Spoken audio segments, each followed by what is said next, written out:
Today, we're running a series of tests to find out which amp cloning software is the best. So, put on your lab coats, because we're doing science, bitch.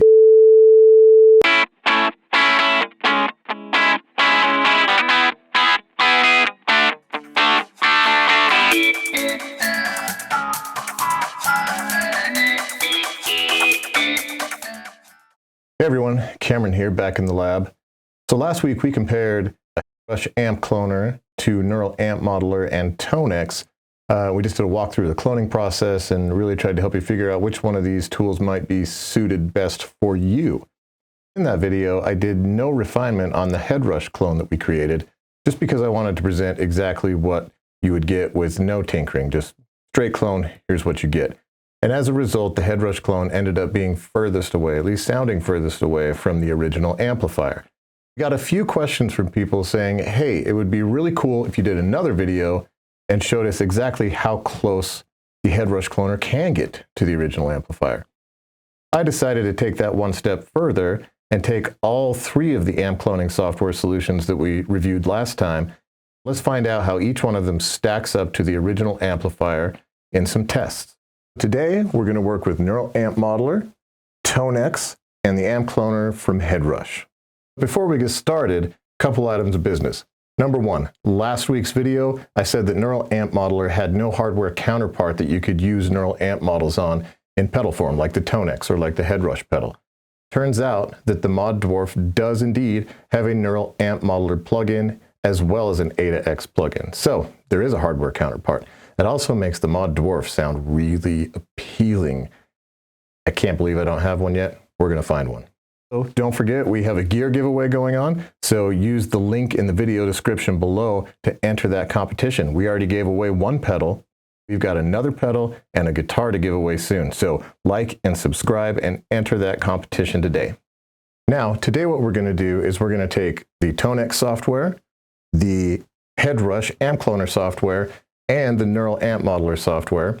We're going to create a new clone because I already torn down the cabinet and all the microphones from the last video, so it all had to be set up again anyway, and I didn't want to move amp cabinets around.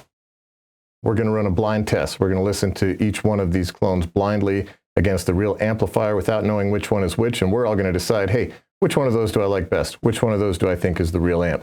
And we're going to find out if any of us were right. After the blind test, we're going to run some frequency analysis on each clone and the real amplifier, and we're going to get some hard data on which one of these clones is most similar to the real amplifier.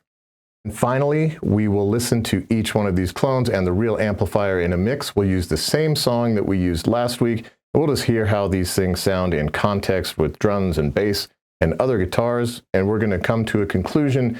We're going to declare a winner today. Maybe. So let's get started.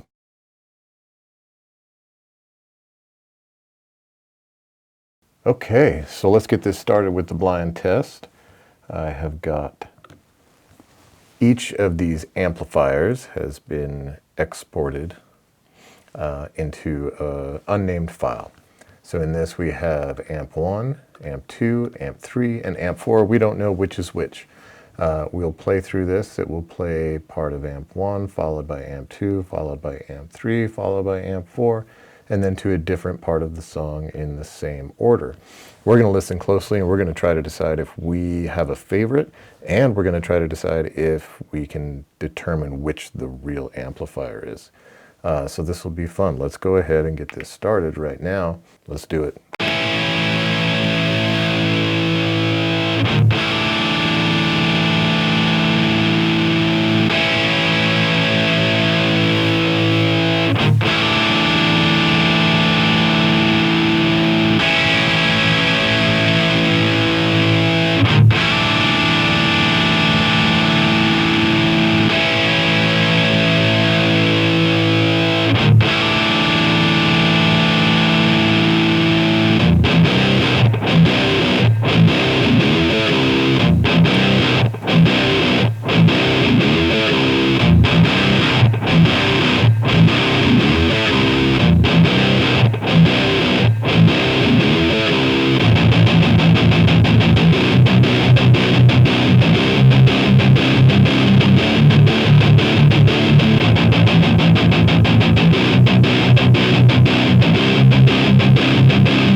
Okay, what did you think? List it down in the comments. Which one do you think is the real amp and which one is your favorite? Hopefully you were wearing headphones for this test so you can really hear.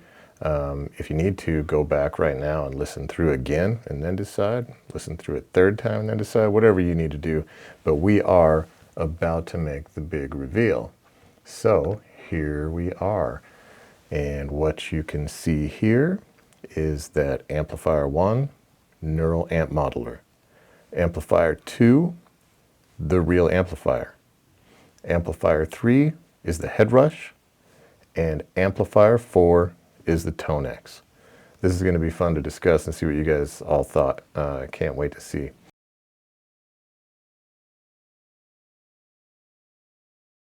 All right, so let's keep moving along. One of the other things we've done is we went ahead and took some frequency analysis of the real amp and each of the clones using REW. What we did is we generated a sine wave and played it through the real amp, then we played it through each one of the clones and recorded the frequency response in REW.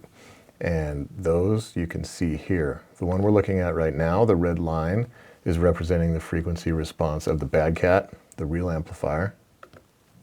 File 2 is representing the frequency response of the Headrush.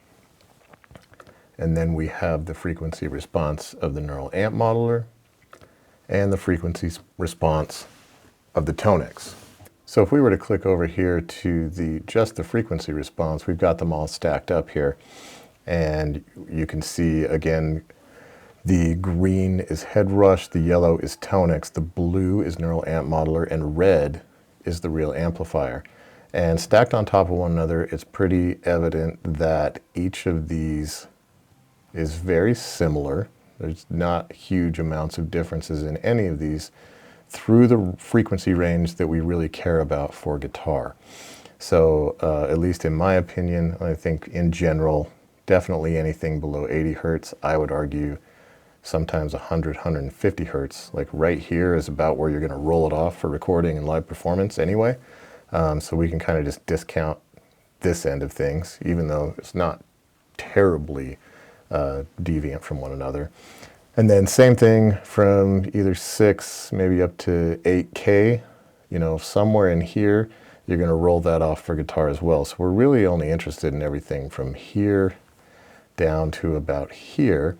And if we look at this graph, we can see all 4 of these match up pretty incredibly closely. But one very notable thing is how close neural amp modeler is to the real amp through this important frequency range from 80 hertz to 6 to 7,000 hertz. Neural amp modeler very, very closely responds the same as the real amplifier. So just from looking at this graph in the usable frequency range, I think we're starting to lean towards neural amp modeler as our best cloning software. But another interesting thing to note about neural amp modeler is if you look up here, starting around 8,000 hertz and above, it just goes crazy.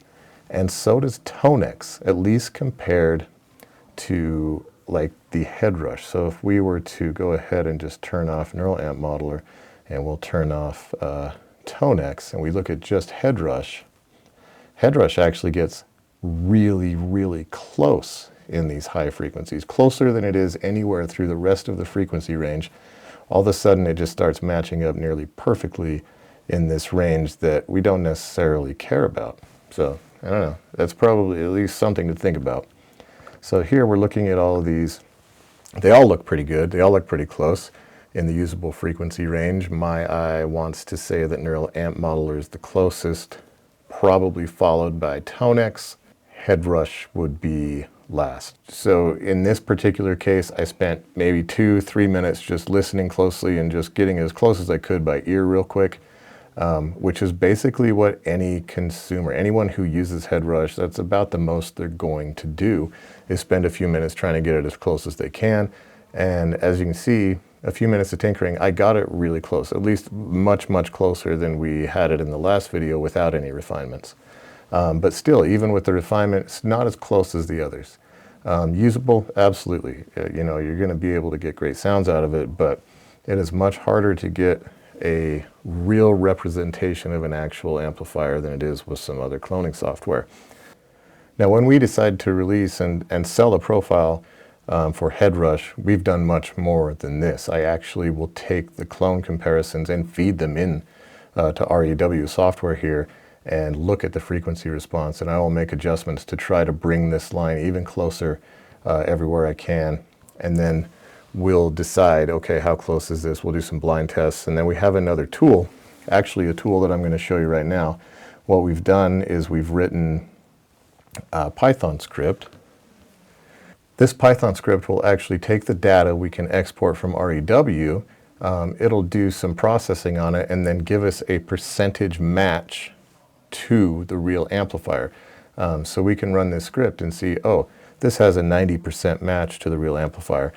We don't even consider selling a profile at Six String Lab until we have at least a 96.5% match, which in our blind tests is also where basically no one really can tell in a blind test. If you just hand them a guitar and let them play through the real amp and then switch them to the clone, 96.5, 97% is where people really start to fail at having any idea which they're playing, the clone or the real amplifier.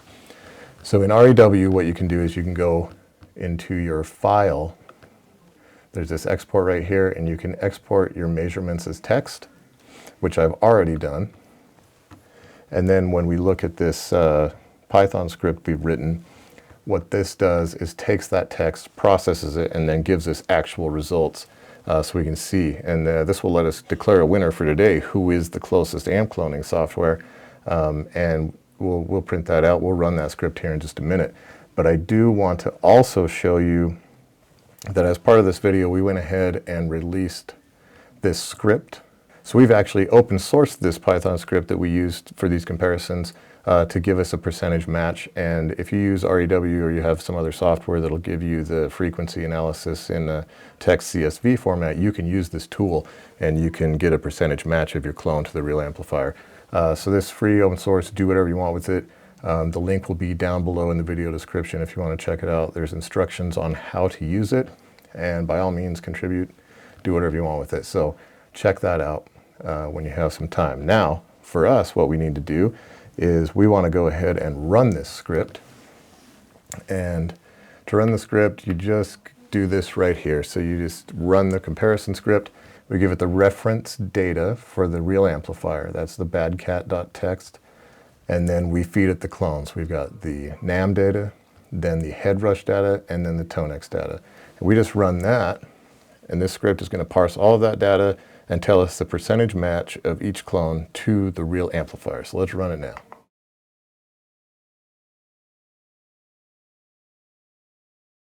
All right, spits us out some data, and then down here at the bottom, what you can see is NAM, 98.9% similarity to the baseline. Headrush, 95.95% similarity to the baseline. Tonex, 97.44% similarity to the baseline. So today, our winner is NAM. And for reference, with the NAM clone, I just used the standard settings, 100 epochs, basically easy mode, using their input.wave file that they provide you to create clones. We used that wave file, nothing more, and we used it on easy mode, 100 epochs. So very simple and very quick with Neural Amp Modeler to get a 98.9% similarity to the baseline. And there are tons of different things and adjustments we could do in that model to get it even closer.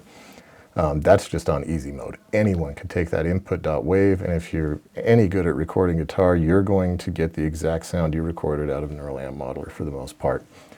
Headrush, even with some refinements, spending 5 minutes refining, we didn't meet my criteria for what I would call a good clone.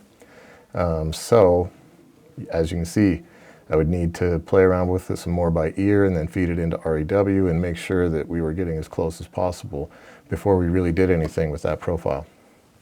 And then Tonex, this is advanced mode. So Tonex doesn't get better than this. But Tonex pretty reliably hits above 97%. So at least with high gain and overdrive, Tonex can be a little bit of a bear with clean sounds from my experience. Not saying you get bad sounds from any of these. I'm just saying if you want to compare it to the real amplifier, how close did it get? That's the results you get, right? It doesn't mean this 95% match from Headrush is a bad tone. It just means that it did not exactly match the clone we were trying to make.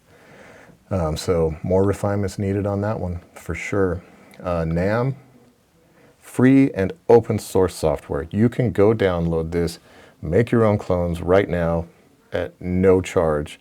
And it is the best of the amp cloning software that we tested today. And that is pretty amazing. And that makes me think that I am very excited to get a mod dwarf and run neural amp models on that hardware pedal because they're just incredible clones. So kudos to the neural amp modeler team and everybody working on that project. You guys are killing it.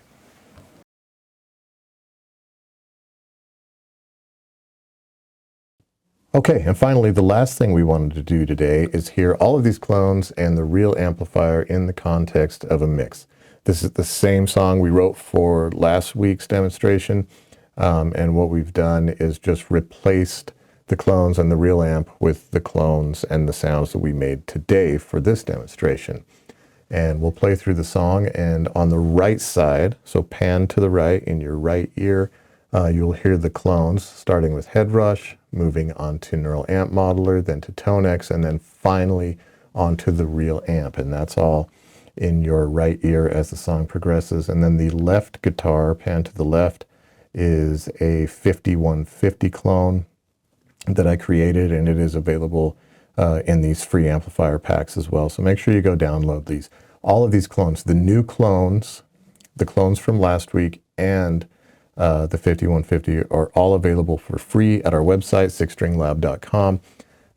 If you have already downloaded these clones, if you went to the website and got these packs last week, you will be getting an automated email that lets you know the pack has been updated and that you can go download those updates for free. And we do that with all the packs and presets and clones, everything we sell.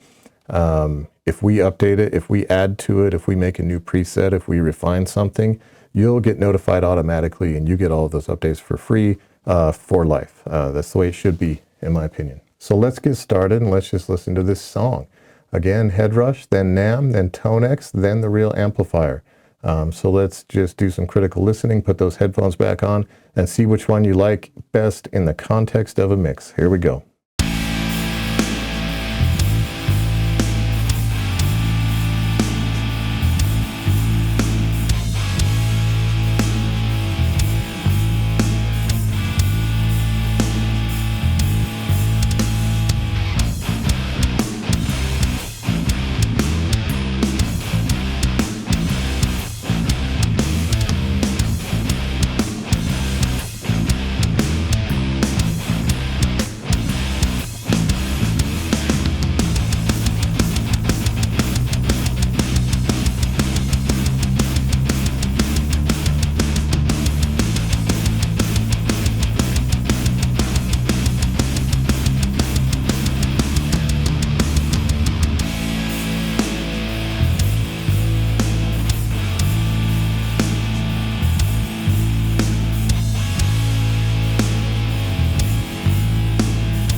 Cool. So once again, they all sound pretty good in a mix. It's a lot more difficult to hear any discrepancies between them in the context of a mix. Interestingly enough, I kind of liked the Headrush best in the mix again, just like last week, even though it was still the furthest away from the real amp. It just works in this song, in this mix. So it is what it is. But I mean, there you have it. Neural amp modeler, king. It's the top spot. You can disagree all you want and fight me in the comments. I'm looking forward to it, but we're crowning them king of the software amp cloners for now. And man, I've got to get me a Mod Dwarf, right? Oh, it's gonna be so fun. All right. Well, I don't think any of us saw that coming, but there's the results. There's the hard data. We open sourced our comparison script and provided all of the data and the program files so you can play with this data yourself or make your own frequency analysis data and use our comparison script, whatever you want to do. It's free, it's open source, visit our GitHub, do whatever you want with it. And just like last time, all of the new clones that we created for this test are available for free in the same pack that we made available last week. We've added these new clones to that same pack. It is free. Go to sixstringlab.com, download those packs for your modeler of choice, and enjoy. If you'd already downloaded the free packs, then you've probably already got an email letting you know that there are updates to that pack. Then we like to do at Six String Lab, any of our model capture profile packs you purchase from our website, anytime we make any updates to them, if we refine an amplifier, if we make a new preset, if we add a new clone to a pack, you'll automatically get notified and you get all of the updates free of charge for life. That's the way it should be done. So we have a new Tone Wars t-shirt available in the store, so check out the link in the description. Like it, I think you'll think it's cool. Get it for somebody for Christmas. Don't forget to buy my wife's new book. Don't forget to enter the giveaway and make sure you come back next week because we have some cool episodes coming up. Can't wait to see you.